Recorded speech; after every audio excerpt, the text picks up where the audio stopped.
First, a face-off with protesters and the governor over the small businesses being swept up in a failing economy. Hundreds protested in Raleigh today, calling for North Carolina to reopen.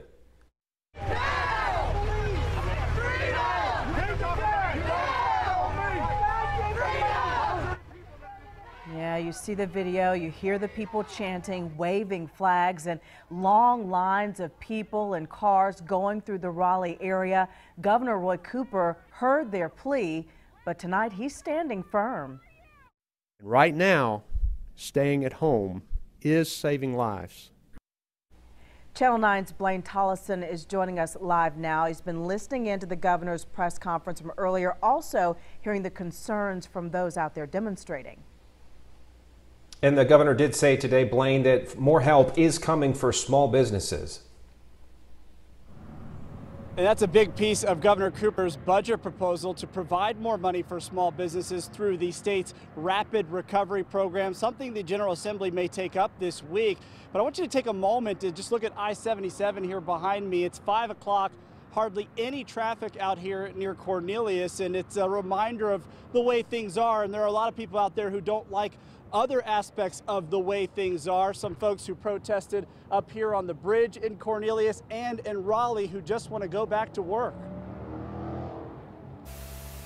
A protest in downtown Raleigh today was the largest demonstration of its kind we've seen.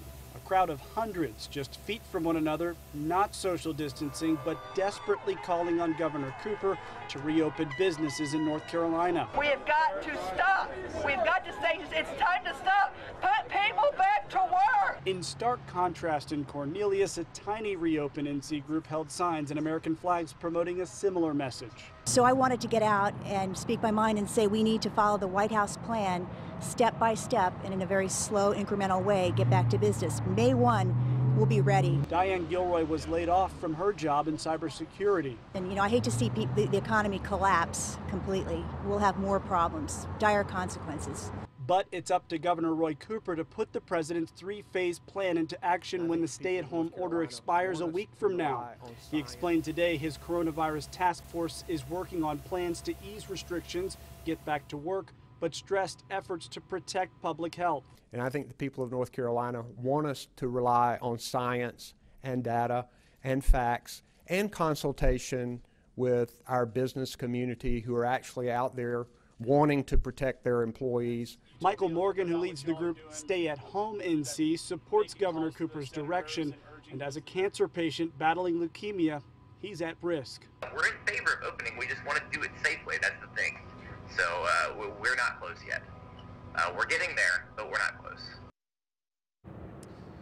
Governor Cooper has not said if he will extend his stay-at-home order. Last week he did mention easing restrictions slowly, but only if certain key measures were in place, such as testing, tracing, as well as the ability to identify the trends in the spread of the virus. He has not said if the state is there yet, Scott. Certainly a lot to weigh on both sides before that decision is made, and certainly what those people in Raleigh want to happen sooner rather than later. Blaine, thank you. People have been protesting in other states about the various restrictions, and this is a photo you may have seen that has gone viral from Denver. You can see a nurse there or a medical worker standing in a crosswalk trying to stop the people who wanted to reopen their economy, again blocking their cars as they peacefully protested and expressed their views.